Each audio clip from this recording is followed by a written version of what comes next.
Dictation will start in 5 seconds. Madam Deputy Speaker, I rise to present the budget.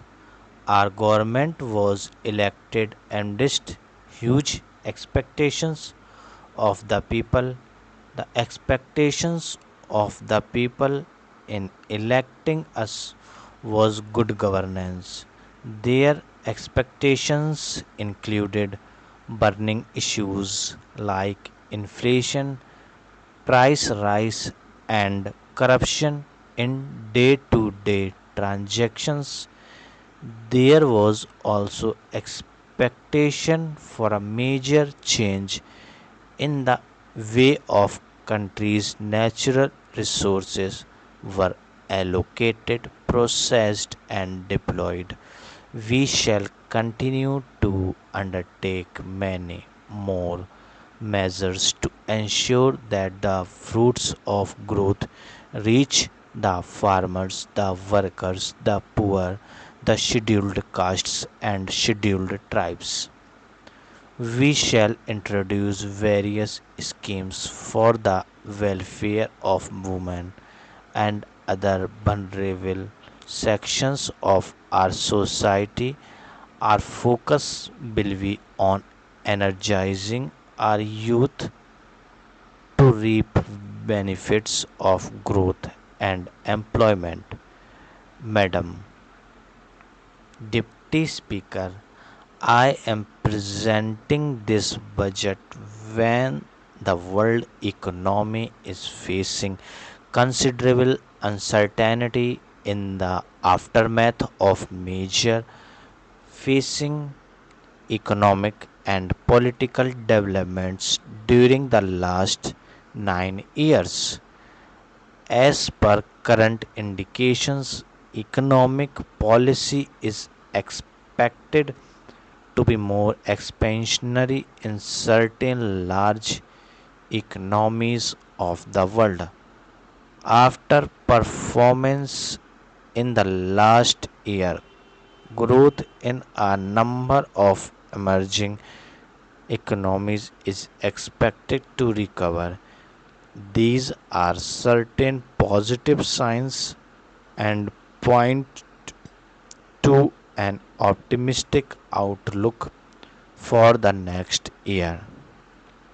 However, there are three major challenges for the economies. Firstly, the current monetary policy to increase the policy rates may lead to lower capital inflows and higher outflows from the emerging economies.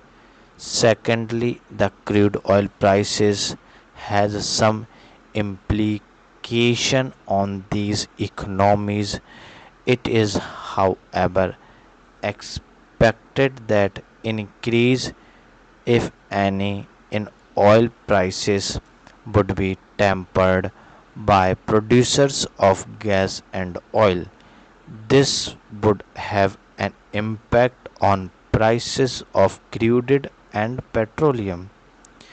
Thirdly, in several parts of the world, there are signs of increasing retreat from globalization of goods, services, and people. These developments have the potential to affect exports from a number of emerging markets, including India, over the last 2 years. A number of global reports have shown that India has considerably improved its economic policies and practices. India has become the sixth largest manufacturing country in the world from the previous ninth position. Presently, we are seen as an engine of global economic growth. In the last 1 year, our country has witnessed economic reforms and policy making In fact, India was one of the very few economies in the world undertaking such reforms. There were two policies initiatives, namely the Constitution Amendment Bill for GST and the progress for its implementation, demonetization of banknotes. My overall approach while preparing this budget has been to spend more in rural areas, infrastructure, and poverty alleviation, and yet maintain the best standards for physical produce. I have also kept in mind the need to continue with economic reforms, promote higher investments, and accelerate growth. The India farmers has once again shown his commitment and resilience in the current year.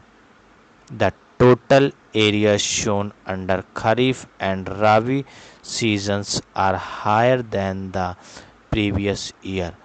With a better monsoon, agriculture is expected to grow in the current year.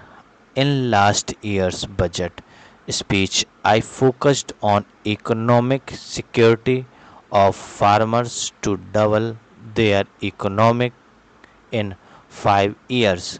I had also announced a number of measures.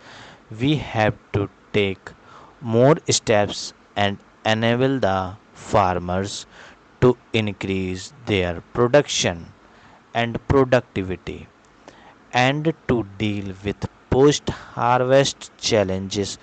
We also propose to integrate the farmers who grow fruits and vegetables with agro processing units for better prices and reduction of losses. A model law on contract farming would therefore be prepared and circulated among the states for adoption.